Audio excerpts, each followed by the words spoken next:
تو کل ہے آپ کے ڈاکٹر کی اپوائنٹمنٹ۔ ڈاکٹر سے ملنا، کلینک جانا یا ہسپتال جانا بوجھل محسوس ہو سکتا ہے، لیکن اگر آپ اس کی ٹھیک سے تیاری کریں تو یہ مرحلہ آپ کے لیے آسان ہو جاتا ہے اور زیادہ فائدہ مند بن جاتا ہے۔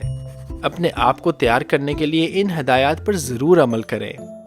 نمبر 1، ڈاکٹر سے ملاقات سے ایک دن پہلے اپنی تمام شکایات اور علامات کی ایک لسٹ بنا لیں تاکہ آپ کوئی چیز بھول نہ جائیں۔ اپنی کیفیت کے بارے میں لکھیں، یہ کب شروع ہوئی، یہ کس طرح شروع ہوئی، کس چیز سے تکلیف بڑھ جاتی ہے اور کس چیز سے آرام آتا ہے۔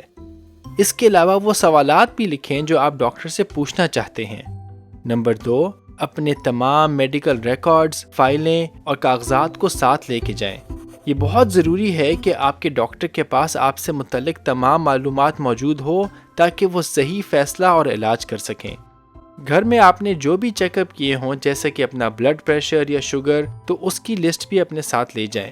اگر آپ نے یہ نوٹ کیا ہے کہ کون سے دن آپ کو سر کا درد ہوتا ہے یا آپ کی علامات بڑھ جاتی ہیں یا کوئی اٹیک ہوتا ہے، تو وہ بھی تاریخیں لے کے جائیں تاکہ ڈاکٹر دیکھ سکیں۔ اس کے علاوہ اپنی تمام دواؤں کی لسٹ بھی بنا لیں، یا اپنی دواؤں کے پتے اور ڈبیاں ساتھ لے کر جائیں یا ان کی تصویریں کھینچ لیں۔ ڈاکٹر کو ان تمام دواؤں کا بتائیں جو آپ لیتے ہیں، چاہے وہ حکیمی دعائیں ہوں یا کوئی ٹونک ہی کیوں نہ ہو۔ نمبر 3، کلینک جانے سے پہلے اپنی صفائی کا خیال رکھیں اور آرام دہ لباس پہنیں۔ خاص طور پر اگر آپ کے جسم کے کسی حصے کا معائنہ ہونا ہے تو ایسا لباس پہنیں جو آسانی سے اوپر اور نیچے ہو سکے۔ نمبر 4، اپنے شناختی کارڈ، انشورنس کارڈ اور دیگر کاغذات ساتھ لے کر جائیں اور وقت سے 20 منٹ پہلے پہنچیں تاکہ آپ کو آسانی سے چیک ان کا ٹائم مل سکے۔ نمبر 5، ڈاکٹر سے ملاقات کے وقت ٹھیک سے باتیں بتائیں اور اپنے تمام سوالات پوچھیں۔ اگر کوئی ایسی بات ہے جو آپ کو سمجھ نہیں آئی تو ان سے دوبارہ پوچھیں جب تک کہ آپ کو تسلی نہ ہو جائے۔ اگر آپ کو کوئی نئی دوا شروع کرنی ہے تو ان سے پوچھیں یہ کس چیز کے لیے ہے، اسے کیسے لینا ہے اور کیا کوئی اس کی خاص احتیاط یا سائیڈ ایفیکٹس تو نہیں۔